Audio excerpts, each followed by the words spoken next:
Hello and welcome to Deception Diary. Who am I? I'm the schmuck.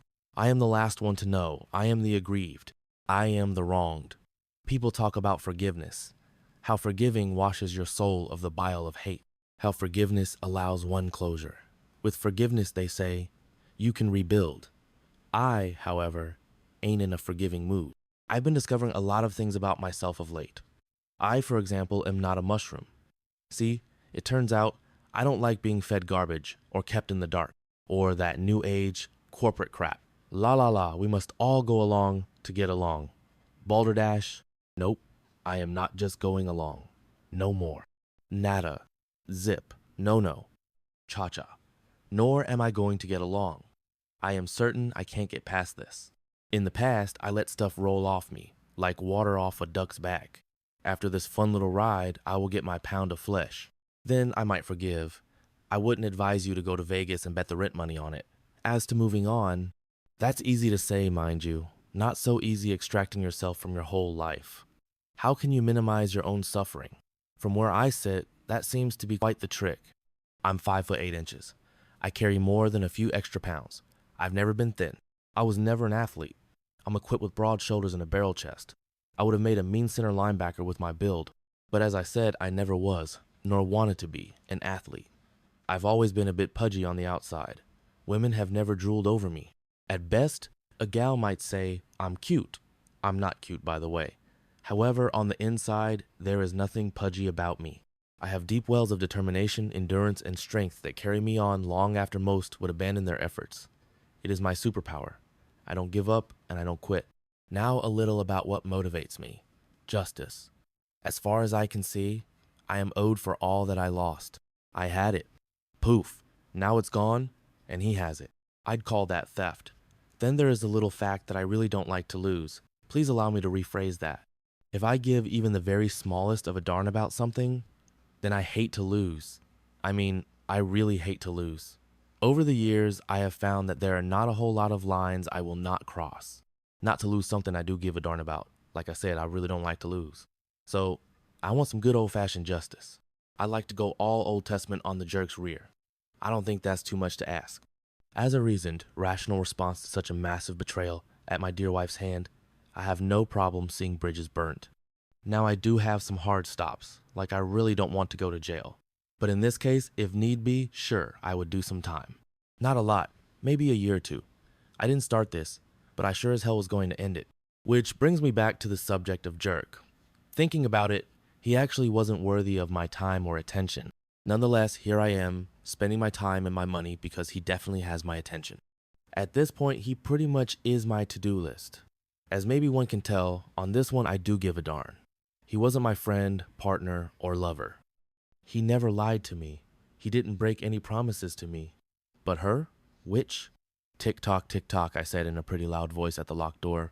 Then I lit the gas-soaked rag I had stuffed under the door. Come out, wherever you are, I yelled at the door.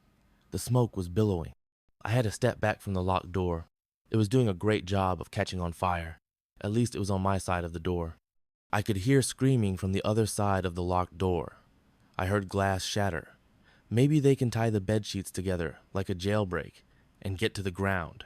But 3 stories is a pretty long way down for one bed of sheets. Yeah, like she would ever do that. I chuckled to myself.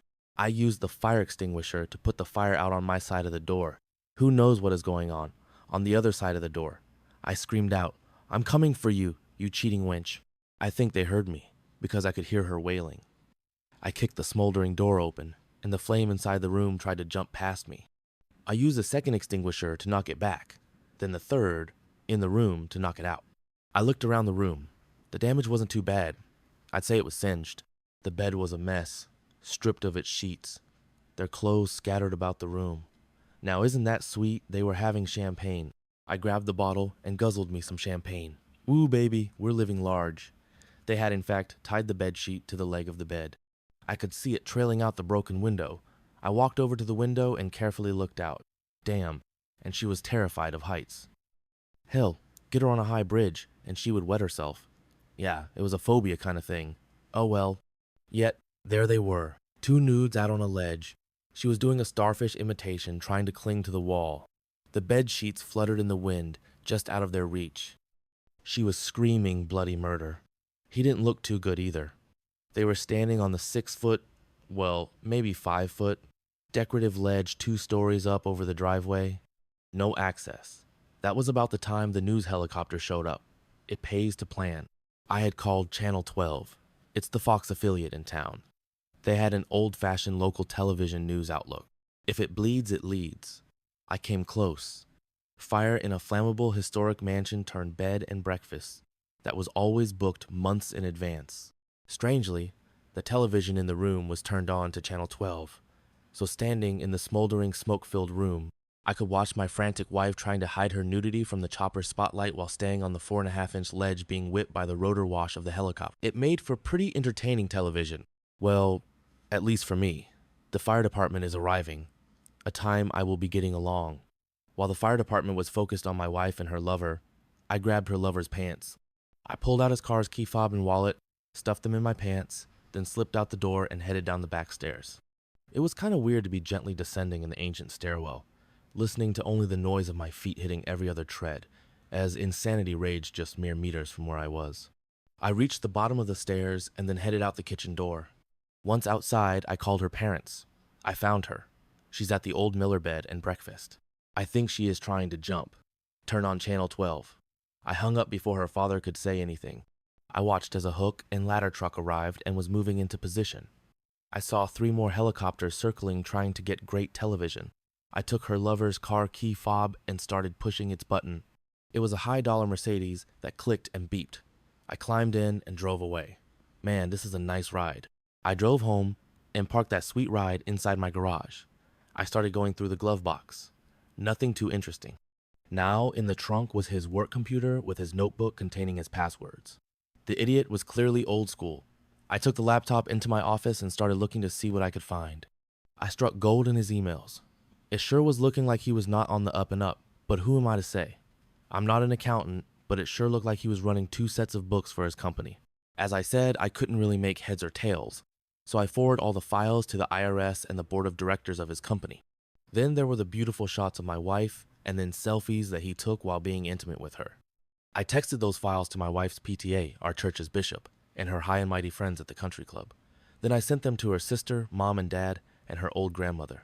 She was pushing 95, and her grandfather, who passed a couple of years ago, was an old-time hellfire and brimstone preacher.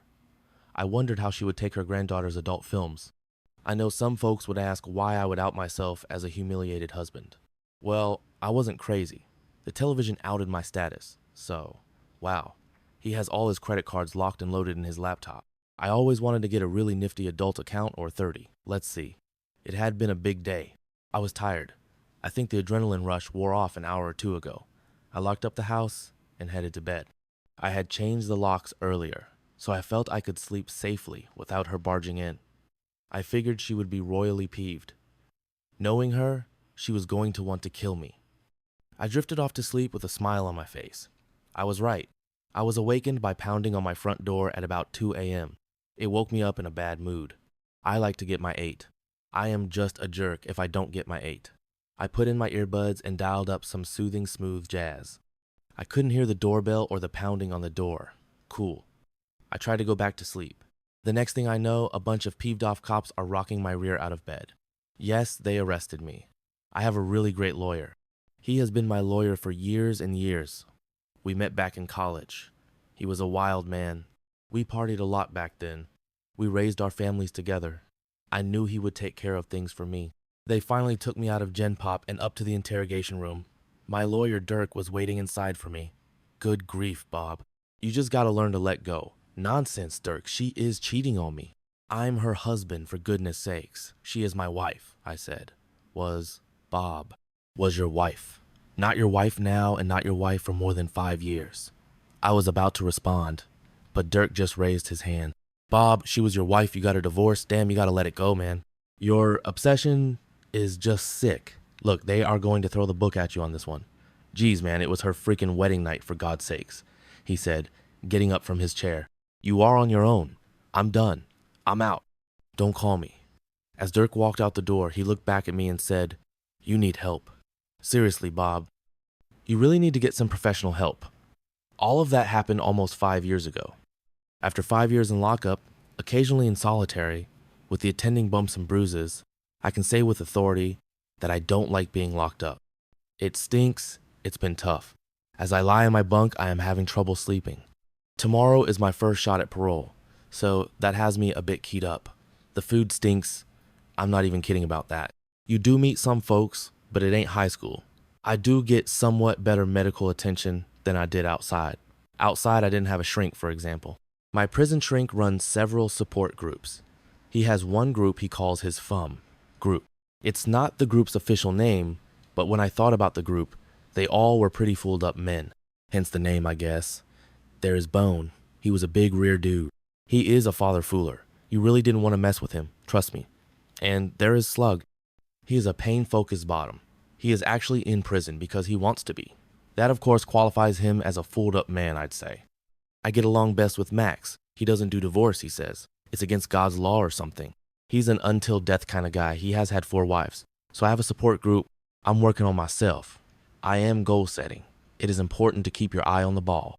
The docs are giving me good marks. I've been staying out of trouble, and tomorrow I will say anything they want me to. Now and then, if you play the long game, things work out. And I have my parole hearing in the morning. And so we've reached the end of today's story. Was it what you expected, or did it take a twist you didn't see coming? I'm curious to hear your thoughts. Share them in the comments below, and let's get a conversation going. If this story kept you hooked, make sure to hit that like button. And if you're new here or just haven't subscribed yet, now's the perfect time to join our community. I bring you fresh, captivating stories every day, so click that subscribe button and turn on notifications so you never miss out. Thanks for watching, and I'll see you in the next one. Dear viewers, if you enjoyed the story, please support the video by liking it and leaving a comment. Thank you very much.